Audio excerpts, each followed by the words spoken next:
Patrick Roussel était chauffeur pendant plusieurs années pour la rockstar.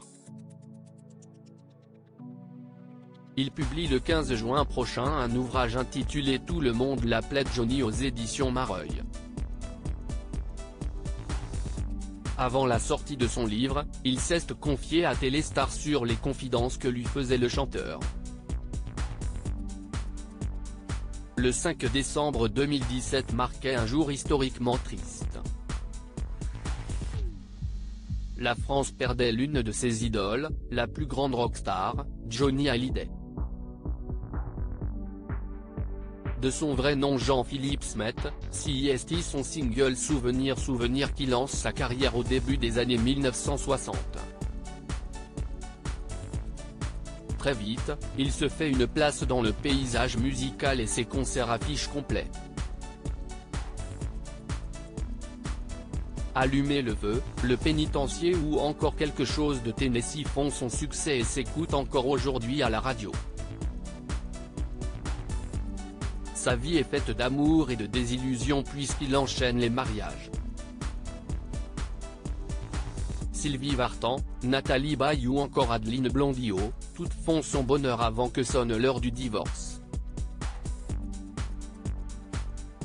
CIST avec Laetitia Boudou, devenue Laetitia Hallyday qu'il va passer le reste de sa vie, jusqu'à sa mort.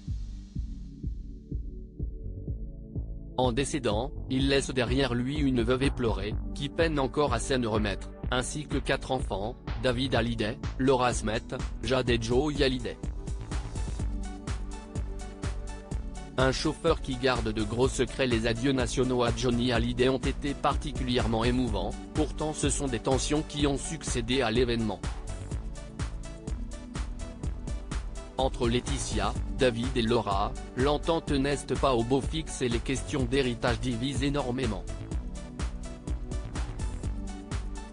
Prochainement Laetitia Hallyday pourrait bien énerver les fans puisque le 15 juin prochain, pour les 80 ans de Johnny Hallyday, elle n'a prévu aucune festivité. A l'inverse, Patrick Roussel, ancien chauffeur de la rockstar, a prévu un joli cadeau pour cet anniversaire. Il publie son premier livre, intitulé Tout le monde l'appelait Johnny, dans lequel il se confie sur sa relation avec l'artiste et dévoile certains secrets. Il s'est confié aussi à Téléstar sur les confidences qui se sont tenues dans la voiture pendant ses 16 années de service. Je ne voulais pas être trop proche, savoir des choses qui auraient pu fuiter. Je ne savais déjà bien assez. Il y a des choses qui sont du domaine de leur vie privée qui n'ont pas à être dévoilées. Des choses que je ne dirai jamais parce que ce n'est pas forcément glorifiant. Patrick Roussel explique qu'il le respectait, et il continuera de le faire encore longtemps visiblement.